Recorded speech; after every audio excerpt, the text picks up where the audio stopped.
안녕하세요. 비빌로 홀릭입니다. 바젤 3에서는 금이 다 같은 금이 아니다 라는 의미의 기사가 있어 무슨 이야기인지 궁금해서 읽어보았습니다. 영국 파이낸셜 타임스 2021년 8월 21일, 22일 주말판 기사입니다. 기사를 보기 전에 우선 바젤 3가 무엇인지 간단하게 알아보고 시작할게요. 바젤은 스위스의 도시 이름인데요. 은행의 자본 건전성 규제인 바젤 자기자본 비율 BIS 많이 들어보셨을 거예요. 바젤 규제가 만들어지게 된 짧은 역사를 말씀드릴게요. 1970년대 초 금융시장의 국제거래가 활발해지자 전 세계에 공통으로 적용할 은행감독 기준의 필요성이 커졌어요. 그래서 1974년 말 선진국 G10의 중앙은행 총재회의의 결의로 스위스 바젤에 사무국을 둔 바젤위원회가 설립되었습니다. 1988년 7월 자기자본 측정 및 자기자본에 대한 국제적 통일 기준 바젤 1이 발표되고 2004년 바젤 2가 등장합니다. 바젤 1, 2에도 불구하고 2008년 국제금융위기가 닥치자 2009년 우리나라를 포함한 세계 27개의 주요 국가 회원국이 모이게 되고요. 2010년 12월 은행 부분의 보건력 강화를 위한 글로벌 규제 체계 및 유동성 리스크 측정 기준 및 모니터링을 위한 글로벌 규제 체계 등의 2개의 문서로 구성된 바젤 3가 발표됩니다. 아주 간단히 말하자면 바젤 3는 은행을 감독하는 최신 국제 기준이에요. 자, 이제 기사로 들어가서요. 이 기사는 007 시리즈 골드핑거 이야기로 시작합니다. 1964년 작품인데요. 이 영화에서 오릭 골드핑거라는 악당은 미국에 있는 금 보관소에 원자폭탄을 떨어뜨려 방사능으로 오염시켜 미국의 금을 무용지물로 만들고 자신이 가지고 있는 오염되지 않은 금의 가치를 올리려는 계략을 세웁니다. 2021년 현재의 상황이 이 영화의 스토리를 떠올리게 한다고 하는데요. 지난 6월부터 바젤 3 규제 하에서는 모든 금의 가치가 똑같은 게 아니래요. 자, 여기서 한 번 더 공부하고 넘어가야 되는데요. 저도 이 기사 읽으면서 이번에 많이 배웠습니다.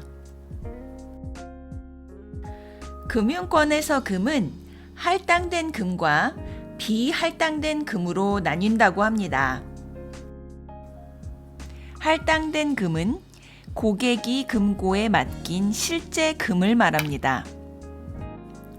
고객에게 할당되었다고 해서 할당된 금이겠죠. 그에 반해 비할당된 금이란 실제 금이 아니라 권리증서 형태의 금을 말하는데요. 흔히 종이금이라고 불립니다. 이 종이금의 소유권은 은행에게 있고 고객들은 이 금을 담보로 금 파생 상품에 투자하죠. 골드뱅킹에서 말하는 금이 이 비할당된 금입니다. 바젤 3에서는 순안정적 자금 조달 비율이라는 룰이 있는데요.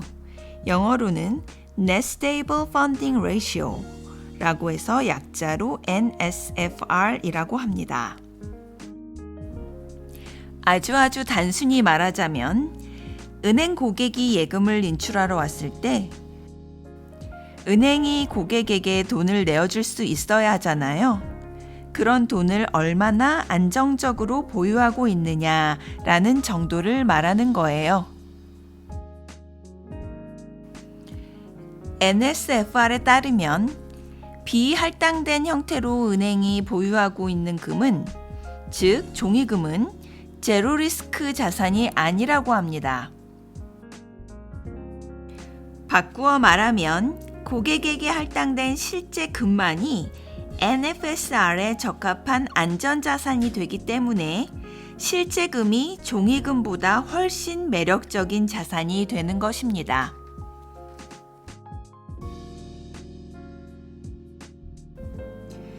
바젤 3 이전에는 금 가치의 50%만을 현금처럼 취급해줬다고 합니다. 그런데 이제는 금을, 실제 금이죠. 금을 현금과 똑같이 취급해준다고 하네요.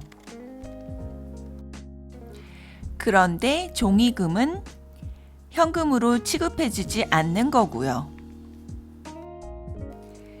이러한 변화는 금융의 역사에서 큰 변화라고 합니다. 미국의 닉슨 대통령이 50년 전 달러 금 본위제를 폐지한 이래로 은행은 실제 금을 많이 보유하고 있지 않아도 되었습니다. 금 본위제란 쉽게 말해 지폐를 가져오면 일정 비율을 금으로 바꿔주겠다는 거예요.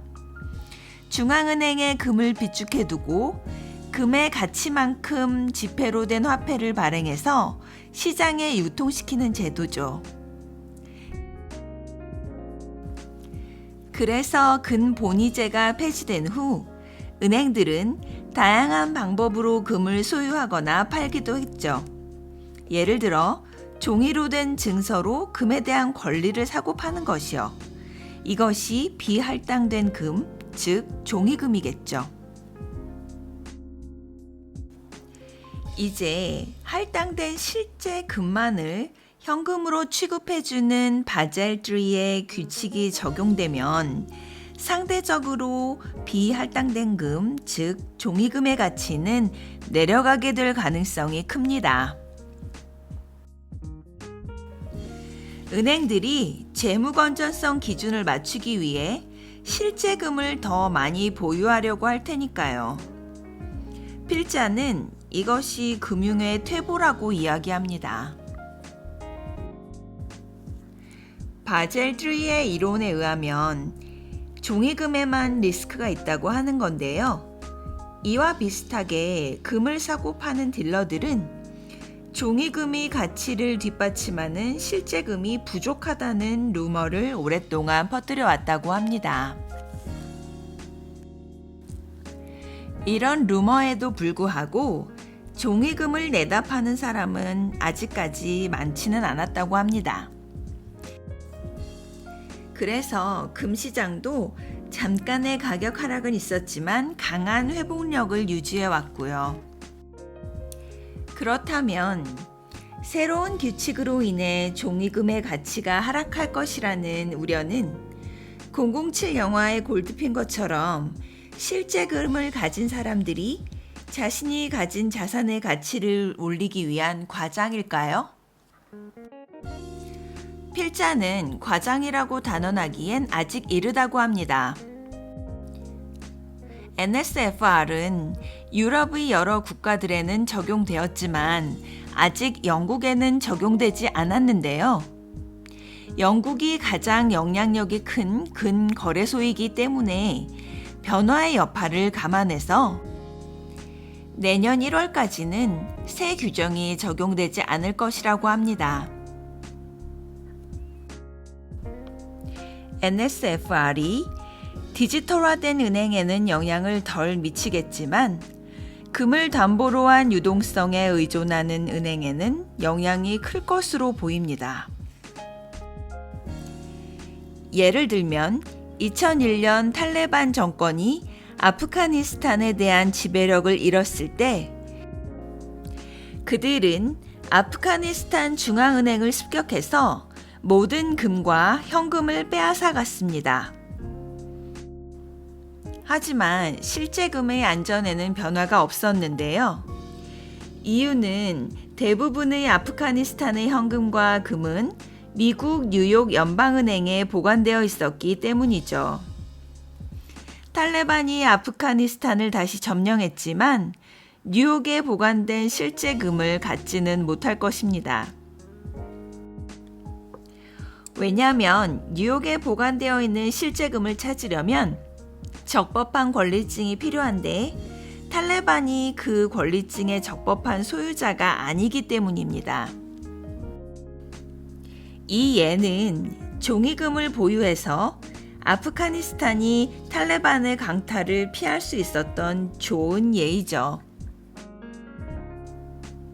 반대로 종이금에 대한 부정적인 시선도 있는데요.